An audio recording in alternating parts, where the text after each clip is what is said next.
Hello बच्चों, आज हम व्याकरण निपुण का पाठ 20 पढ़ेंगे। पाठ का नाम है कहानी लेखन। अब कहानी किस तरह से लिखते हैं बच्चों आप सभी को कहानी सुनना या पढ़ना बहुत अच्छा लगता है ना। तो हर बच्चे को कहानी सुनना या पढ़ना अच्छा लगता है। कहानी सुनने व पढ़ने के अलावा उसे लिखने का भी अभ्यास करना चाहिए बच्चों। यानी कि हमें कहानी लिखने का अभ्यास करना चाहिए, कहानी भी लिखनी चाहिए। किसी भी टॉपिक को आप ले लीजिए और उस पर लिखने का प्रयास किया कीजिए, ठीक है। इससे लेखन कला का विकास होता है, यानी कि हमारी जो लिखने की कला होती है उसका विकास होता है, वो बढ़ती है यानी। और कल्पना शक्ति भी तीव्र होती है। और क्या होता है? कल्पना शक्ति यानी याददाश्त हमारी तेज होती है।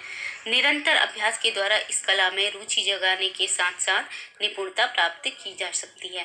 तो निरंतर मतलब लगातार अभ्यास के द्वारा, जब हम कोई भी चीज़ लगातार बार बार करते हैं तो उस अभ्यास के द्वारा, उसके द्वारा जो है इस कला में रुचि जगाने के साथ साथ, मतलब कोई भी चीज़ हो, भले ये कहानी लेखन हो या कोई भी चीज़ हो, अगर हम किसी भी चीज़ को बार बार करते हैं तो फिर हमें उसकी आदत जैसी पड़ जाती है और हमें वो करना अच्छा लगता है ना। तो रुचि जगाने के साथ साथ निपुणता भी प्राप्त की जा सकती है, यानी हमें वो चीज़ बहुत अच्छी तरह से आ जाती है। यानी कि कहानी लिखना भी आ सकता है बहुत अच्छी तरह से, अगर हम बार बार अभ्यास करें तो बच्चों हमें भी कहानी लिखने का अभ्यास करना चाहिए। आप सभी को, आप लोग भी लिखने का प्रयास किया कीजिए, ठीक है। तो सबसे पहली कहानी आपकी है, देखिए कुछ संकेत बिंदु दिए हुए हैं, जैसे नदी के किनारे, पेड़, फिर उसके बाद डैश डैश किया है, डॉट डॉट किया है, पक्षियों के घोंसले, डॉट डॉट। इसी प्रकार से पूरी कहानी लास्ट तक दी गई है और बीच बीच में डॉट डॉट दिया है। और इस जो ये बीच बीच में दिया है उसके अनुसार जो है कहानी बनाई गई है उसके नीचे, ठीक है। अब कहानी क्या है? नदी के किनारे एक बरगद का पेड़ था। उस पेड़ पर पक्षियों ने अपने घोंसले बना रखे थे। उसी पेड़ की जड़ में एक बहुत बड़ा सांप रहता था। पक्षी भी जब भी अंडे देते, सांप मौका पाकर उन अंडों को चट कर जाता।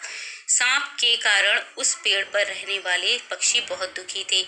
इस बार जब अंडे देने का समय आया तो पक्षियों ने अपना स्थान बदलने का निश्चय किया। उनका निश्चय सुनकर एक बुद्धिमान कौवा बोला, तुम घबराओ मत, इस बार मैं सांप को अंडे खाने नहीं दूंगा। तो बच्चों एक नदी का किनारा था, नदी के किनारे एक बरगद का पेड़ था जिसमें कि पक्षी अपने अंडे दिया करते थे और वहां पर एक बहुत भयंकर सांप रहता था। तो जब भी वो पक्षी उसमें अंडे देते थे उस पेड़ पर, तो सांप उनको मौका पाकर खा जाता था, जिसके कारण कि वो पक्षी बहुत दुखी थे और उन्होंने अपना वहाँ से जगह बदलने की सोची। उन्होंने सोचा कि हम यहाँ से चले जाएंगे ताकि हम ये सांप से छुटकारा पा सकें। तो लेकिन उसमें से एक बुद्धिमान कौवा था, वो बोला कि तुम घबराओ नहीं, मैं इस बार सांप को जो है अंडे नहीं खाने दूंगा। तो फिर उसके बाद क्या हुआ? लेकिन कौवे भाई, इतने ताकतवर सांप को आप कैसे मारोगे? कोयल ने पूछा। तुम इस बात की फिक्र मत करो, बुद्धि की ताकत सबसे बड़ी होती है, कौवे ने जवाब दिया। अब सब लोगों ने कहा और कोयल ने पूछा कि अरे कौवे भाई, तुम इतने ताकतवर सांप को मारोगे कैसे? तो कौवे ने क्या जवाब दिया कि बुद्धि की ताकत जो है सबसे बड़ी होती है। तो फिर क्या हुआ?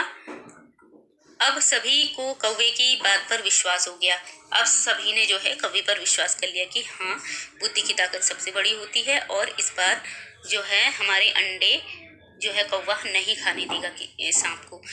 तो फिर क्या हुआ? एक दिन राजकुमार शिकार करते हुए अपने सैनिकों के साथ उस नदी की ओर आया। अपनी थकान मिटाने के लिए उसने नदी में स्नान करने का निश्चय किया। उसने कपड़े व सोने का हार उतारकर पेड़ से कुछ दूरी पर रख दिया। फिर वह स्नान करने के लिए नदी के किनारे चला गया। उसके सैनिक भी थोड़ी दूर पर आराम करने लगे।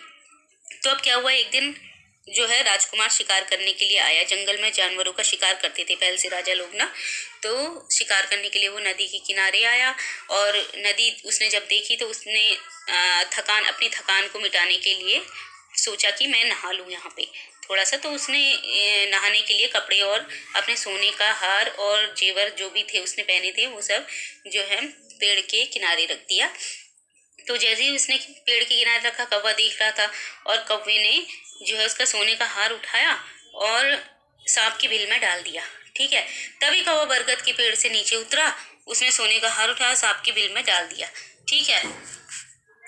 तो उसके बाद फिर क्या किया क्या हुआ कि जब जो है राजकुमार स्नान करके नदी से निकला, बदन पोंछकर उसने कपड़े पहने, वह अपना सोने का हार ढूंढने लगा। सैनिकों की दृष्टि बिल पर पड़े सोने के हार पर पड़ी। तो जब जो है राजकुमार नदी से निकला और वो अपना बदन पोंछकर कपड़े और सोने का हार पहनने के लिए कपड़े पहने उसने और सोने का हार ढूंढने लगा, तो उसे नहीं मिला। तो सैनिकों की जो है नज़र जो है उस पेड़ के बिल पर पड़ी जहाँ की सांप रहता था। तो एक सैनिक ने उस हार को उठाने के लिए जैसे ही बिल में हाथ डाला तो सांप की फुफकार सुनाई दी। तो जैसे ही उसने बिल के अंदर हाथ डाला कि वहाँ पे उसके अंदर जो कौवे ने डाल दिया था हाथ, उसको निकालने के लिए उसने बिल के अंदर हाथ डाला तो सांप की फुफकार फुफ करके ऐसे करके, आप लोगों ने सुनी होगी, कभी टीवी में देखा होगा ना कि सांप कैसे करता है फुफकार, तो वही उसको सुनाई दी। तो फिर क्या किया, तभी उसके साथी बिल के आसपास आ गए। तो बाकी जो सैनिक थे वो भी बिल के आसपास आ गए और सबने मिलकर उस सांप को मार डाला। सबने उस सांप से छुटकारा पा लिया। सभी पक्षी बहुत प्रसन्न हुए। वे निडर होकर उस पेड़ पर रहने लगे।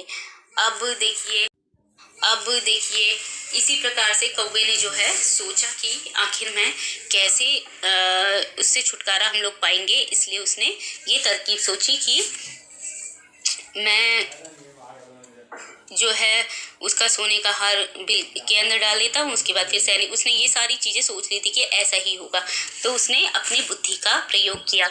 तो बच्चों को इस कहानी से हमें यह शिक्षा मिलती है कि कोई भी जो घटना हो या कोई भी चीज़ हो, उन्हें स्थिति कोई भी परिस्थिति हो हमें उसमें जो है अपनी बुद्धि का जो है प्रयोग करना चाहिए। सोच समझ के हमें काम करना चाहिए और डरना नहीं चाहिए।